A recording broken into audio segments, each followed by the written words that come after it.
Assalamualaikum, ayo belajar bareng aku lagi di RNM Channel. Kali ini aku mau bahas latihan soal kebidanan. Ini tentang vitamin atau suplemen.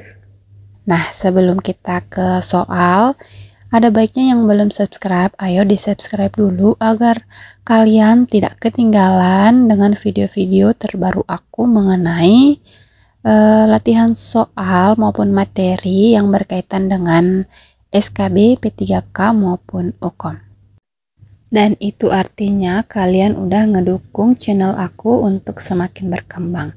Satu subscribe dari kalian itu sangat berharga buat aku. Oke, tanpa berlama-lama kita langsung ke soalnya aja nomor 1. Apa nama lain dari vitamin B1? A. Thiamin, B. Riboflavin, C. Niacin, D. Pyridoxine, atau E. Cobalamin. Dan jawaban yang benar adalah A. Thiamin. Pembahasan per opsinya. Untuk opsi A, thiamin. Thiamin adalah nama lain dari vitamin B1. Vitamin B1 berperan penting dalam metabolisme energi, terutama dalam konversi karbohidrat menjadi energi. Thiamin juga berperan dalam fungsi saraf, otot, dan jantung. Ini adalah opsi yang benar, karena nama lain dari vitamin B1 adalah thiamin. Oke, untuk opsi yang kedua yaitu riboflavin. Gak apa-apa ya, kita bahas opsi-opsi lainnya. Untuk riboflavin adalah nama lain dari vitamin B2. Vitamin B2 berperan dalam metabolisme energi, membantu dalam proses oksidasi dan reduksi dalam tubuh, serta berperan dalam pemeliharaan jaringan kulit dan mata. Nah, riboflavin adalah nama lain dari vitamin B2, bukan vitamin B1. Untuk opsi C, niacin. Niacin adalah nama lain dari vitamin B3. Vitamin B3 berperan dalam metabolisme energi, membantu dalam sintesis dan perbaikan DNA, serta penting untuk kesehatan kulit dan sistem saraf. Jadi, diingat aja, niacin adalah nama lain dari vitamin B3. Untuk opsi D, pyridoxine. Pyridoxine adalah nama lain dari vitamin B6. Nah, vitamin B6 berperan dalam metabolisme protein, produksi neurotransmitter, dan fungsi sistem kekebalan tubuh. Oke, diingat, pyridoxine adalah nama lain dari vitamin B6. Kemudian untuk opsi E, cobalamin. Cobalamin adalah nama lain dari vitamin B12. Vitamin B12 penting untuk produksi sel darah merah, fungsi sistem saraf, dan sintesis DNA. Oke, diingat ya, cobalamin adalah nama lain dari vitamin B12. Jadi udah cocok, B1 nama lainnya adalah thiamin. Lanjut soal nomor 2. Apa fungsi utama dari vitamin B2 selama kehamilan? A. Membantu metabolisme karbohidrat. B. Membantu perkembangan otak janin. C. Membantu pertumbuhan rambut. D. Membantu penyerapan kalsium. Atau E. Membantu produksi energi dan metabolisme lemak. Dan jawaban yang benar adalah E. Membantu produksi energi dan metabolisme lemak. Oke, untuk pembahasan per opsinya. Untuk opsi A, membantu metabolisme karbohidrat. Vitamin B2 atau riboflavin memang berperan dalam metabolisme energi, termasuk metabolisme karbohidrat. Namun, ini bukan fungsi utama yang paling penting selama kehamilan. Meskipun vitamin B2 berperan dalam metabolisme karbohidrat, fungsi utamanya lebih luas dan mencakup berbagai aspek metabolisme energi, termasuk lemak dan protein. Kemudian untuk opsi B, membantu perkembangan otak janin. Perkembangan otak janin terutama dipengaruhi oleh asupan asam folat atau vitamin B9, kolin, dan asam lemak omega 3. Vitamin B2 tidak secara khusus dikaitkan dengan perkembangan otak janin. Fungsi ini lebih terkait dengan vitamin dan nutrien lain daripada vitamin B2. Untuk opsi C, membantu pertumbuhan rambut. Pertumbuhan rambut dapat dipengaruhi oleh berbagai vitamin termasuk biotin atau vitamin B7. Vitamin B2 tidak secara khusus dikenal untuk perannya dalam pertumbuhan rambut. Vitamin B2 tidak dikenal sebagai vitamin utama untuk pertumbuhan rambut. Kemudian untuk opsi D, membantu penyerapan kalsium. Penyerapan kalsium dalam tubuh lebih banyak dipengaruhi oleh vitamin D. Vitamin B2 tidak dikenal untuk perannya dalam penyerapan kalsium.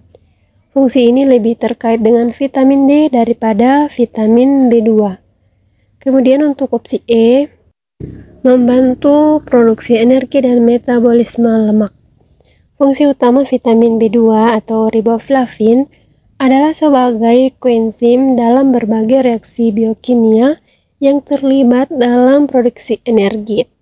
Riboflavin penting dalam metabolisme lemak, protein, dan karbohidrat untuk menghasilkan energi, yang sangat penting selama kehamilan untuk mendukung peningkatan kebutuhan energi ibu dan perkembangan janin.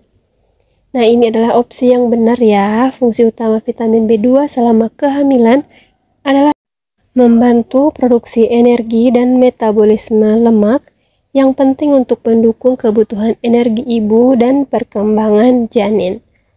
Lanjut soal nomor 3. Apa saja sumber makanan yang kaya akan vitamin B3? A. Buah jeruk dan stroberi. B. Susu, daging, dan ikan. C. Gandum utuh dan kacang-kacangan. D. Teh hijau dan kopi. Atau E. Bayam dan brokoli. Dan jawaban yang benar adalah B. Susu, daging, dan ikan. Pembahasan per opsinya untuk opsi A, buah jeruk dan stroberi. Buah jeruk dan stroberi lebih dikenal sebagai sumber yang kaya akan vitamin C dan antioksidan. Meskipun mengandung beberapa vitamin B, buah jeruk dan stroberi bukan sumber utama vitamin B3. Kemudian untuk opsi B, susu, daging, dan ikan, sumber-sumber makanan ini kaya akan vitamin B3. Daging, ikan, dan produk susu adalah beberapa sumber terbaik dari niacin.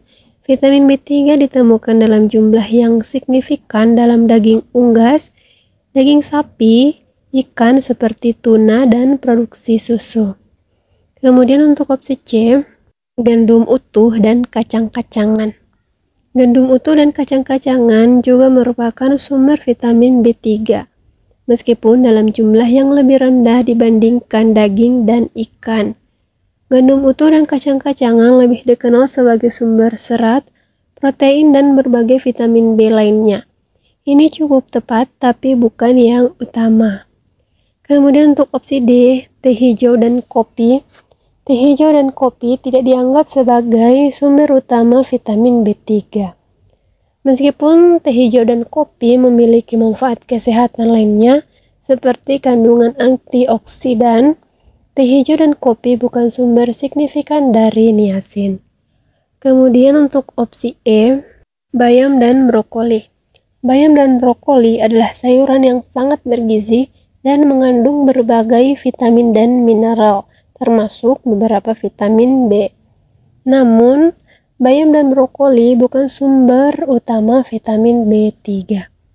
Jadi udah cocok ya jawabannya B, susu, daging, dan ikan.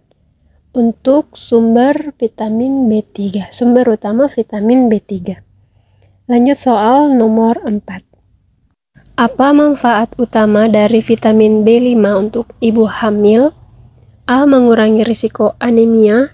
B. Meningkatkan energi. C. Mengurangi mual dan muntah. D. Memperkuat tulang. Atau E. Membantu produksi hormon dan neurotransmitter. Dan jawaban yang benar adalah E.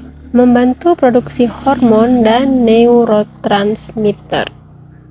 Pembahasan per opsinya untuk opsi A, mengurangi risiko anemia. Vitamin B5 tidak secara langsung berperan dalam mengurangi risiko anemia. vitamin B12, vitamin B6, dan asam folat lebih dikenal untuk membantu dalam pencegahan anemia karena perannya dalam pembentukan sel darah merah. Kemudian untuk opsi B, meningkatkan energi. Vitamin B5 terlibat dalam metabolisme energi dengan membantu dalam konversi karbohidrat, lemak, dan protein menjadi energi. Namun ini bukan manfaat utama yang unik untuk ibu hamil, melainkan manfaat umum untuk semua orang. Sebagian tepat, tapi bukan yang paling spesifik untuk ibu hamil. Kemudian untuk opsi C, mengurangi mual dan muntah. Vitamin B6 lebih dikenal efektif untuk mengurangi mual dan muntah selama kehamilan. Vitamin B5 tidak secara spesifik berhubungan dengan pengurangan gejala mual dan muntah pada ibu hamil. Kemudian untuk opsi D, memperkuat tulang. Memperkuat tulang lebih terkait dengan nutrisi seperti kalsium, vitamin D, dan fosfor. Vitamin B5 tidak memiliki peran utama dalam kesehatan tulang. Kemudian lanjut untuk opsi E, membantu produksi hormon dan neurotransmitter. Vitamin B5 adalah prekursor koenzim A atau CoA yang penting dalam sintesis dan metabolisme hormon steroid dan neurotransmitter. Produksi hormon dan neurotransmitter sangat penting selama kehamilan untuk mendukung pertumbuhan dan perkembangan janin serta kesehatan ibu. Jadi ini adalah opsi yang benar, yaitu untuk membantu produksi hormon dan neurotransmitter. Lanjut soal nomor 5. Berapa kebutuhan harian vitamin B6 untuk wanita hamil? A 0,5 mg, B 1,2 mg, C 1,9 mg, D 2,5 mg, atau E 3 mg. Dan jawaban yang benar adalah C 1,9 mg. Pembahasan per opsinya untuk opsi A 0,5 mg. 0,5 mg adalah jumlah yang terlalu rendah untuk kebutuhan harian vitamin B6, baik untuk wanita hamil maupun yang tidak hamil. Kebutuhan harian vitamin B6 jauh lebih tinggi dari ini. Kemudian untuk opsi B, 1,2 mg. 1,2 mg adalah jumlah yang sesuai untuk wanita dewasa yang tidak hamil. Selama kehamilan, kebutuhan vitamin B6 meningkat untuk mendukung perkembangan janin dan kesehatan ibu.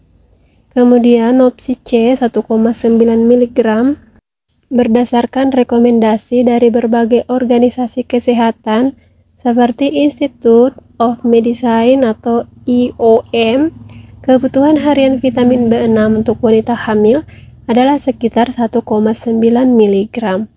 Vitamin B6 penting untuk metabolisme protein, fungsi syaraf, dan produksi neurotransmitter. Kemudian untuk opsi D, 2,5 mg. 2,5 mg lebih tinggi dari kebutuhan harian yang direkomendasikan untuk wanita hamil. Meskipun vitamin B6 penting, terlalu banyak vitamin B6 dapat menyebabkan efek samping seperti kerusakan syaraf. Dan untuk opsi E, 3 mg. 3 mg juga lebih tinggi dari kebutuhan harian yang direkomendasikan untuk wanita hamil. Konsumsi vitamin B6 dalam jumlah yang terlalu tinggi tidak disarankan tanpa pengawasan medis. Jadi diingat aja, kebutuhan harian vitamin B6 untuk ibu hamil adalah 1,9 mg. Udah selesai pembahasan soal kita kali ini. Semoga bermanfaat untuk teman-teman yang masih berjuang, baik itu di SKB, P3K maupun UKOM. Pokoknya tetap semangat untuk kalian dan jangan pernah bosan untuk belajar. Oke, dan seperti biasa aku mau bacain salah satu kata bijak.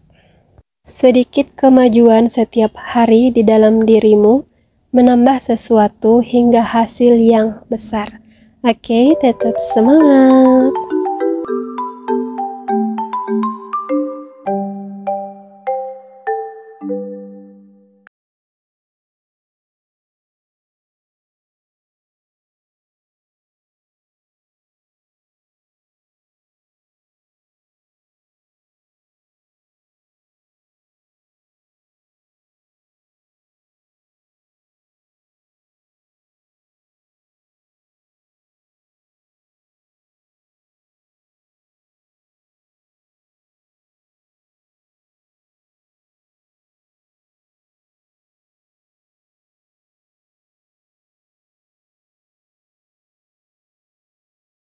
Salah satu kebutuhan dasar ibu masa nifas adalah eliminasi.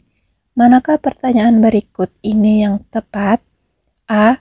BAK maksimal 8 jam postpartum, BAB maksimal 18 jam postpartum. B. BAK maksimal 6 jam postpartum, BAB maksimal 24 jam postpartum. C. BAK maksimal 14 jam postpartum, BAB maksimal 10 jam postpartum. D. BAK maksimal 12 jam postpartum, BAB maksimal 14 jam postpartum. Atau E. BAK maksimal 10 jam postpartum, BAB maksimal 16 postpartum. Dan jawaban yang benar adalah B. BAK maksimal 6 jam postpartum, BAB maksimal 24 jam postpartum. Pembahasan per opsinya untuk opsi A, BAK maksimal 8 jam postpartum, BAB maksimal 18 postpartum. Berkemih atau BAK dalam waktu 8 jam setelah persalinan adalah wajar. Namun, buang air besar dalam waktu 18 jam setelah persalinan terlalu cepat untuk banyak ibu pasca persalinan. BAB maksimal 18 jam postpartum tidak realistis karena banyak ibu membutuhkan lebih dari 24 jam untuk buang air besar setelah melahirkan. Kemudian untuk opsi B, BAK maksimal 6 jam postpartum, BAB maksimal 24 jam postpartum. Berkemih dalam waktu 6 jam setelah persalinan adalah wajar dan sesuai dengan panduan klinis untuk memastikan tidak ada masalah retensi urin. BAB dalam waktu 24 jam setelah persalinan adalah target yang masuk akal dan realistis untuk kebanyakan ibu pasca persalinan. Ini adalah opsi yang benar karena pernyataan ini memenuhi standar klinis untuk eliminasi pada ibu pasca persalinan. Memastikan fungsi eliminasi normal dan mencegah komplikasi seperti retensi urin dan sembelit. Untuk opsi C, BAK maksimal 14 jam postpartum, BAB maksimal 10 jam postpartum. Berkemih dalam waktu 14 jam setelah persalinan terlalu lama dan dapat menunjukkan adanya masalah retensi urin. BAB dalam waktu 10 jam postpartum tidak realistis karena banyak ibu membutuhkan lebih dari 10 jam untuk buang air besar setelah melahirkan. Waktu yang disebutkan tidak sesuai dengan panduan klinis yang biasa untuk eliminasi normal pada ibu pasca persalinan. Kemudian untuk opsi D, BAK maksimal 12 jam postpartum, BAB maksimal 14 jam postpartum. Berkemih dalam waktu 12 jam setelah persalinan terlalu lama dan dapat menunjukkan adanya masalah retensi urin. BAB dalam waktu 14 jam postpartum tidak realistis karena banyak ibu membutuhkan lebih dari 14 jam untuk buang air besar setelah melahirkan. Waktu yang disebutkan tidak sesuai dengan panduan klinis yang biasa untuk eliminasi normal pada ibu pasca persalinan. Untuk opsi E, BAK maksimal 10 jam postpartum, BAB maksimal 16 jam postpartum. Berkemih dalam waktu 10 jam setelah persalinan dapat diterima namun masih lebih lama dari yang direkomendasikan. BAB dalam waktu 16 jam postpartum terlalu cepat karena banyak ibu membutuhkan lebih dari 24 jam untuk buang air besar setelah melahirkan. Meskipun BAK dalam 10 jam masih dapat diterima, waktu BAB yang disebutkan terlalu cepat dan tidak realistis untuk kebanyakan ibu pasca persalinan. Jadi jawabannya udah cocok ya B. BAK maksimal 6 jam postpartum, BAB maksimal 24 jam postpartum. Udah selesai pembahasan soal kita kali ini. Ini durasinya lumayan panjang, tapi semoga bermanfaat untuk teman-teman yang masih berjuang, baik itu di B3K, SKB maupun UKOM. Pokoknya harus tetap semangat dan seperti biasa sebagai penutup, aku mau bacain salah satu kata bijak. Jika kamu tidak pernah mencoba, maka kamu tidak akan pernah tahu seberapa jauh batasmu. Oke, tetap semangat!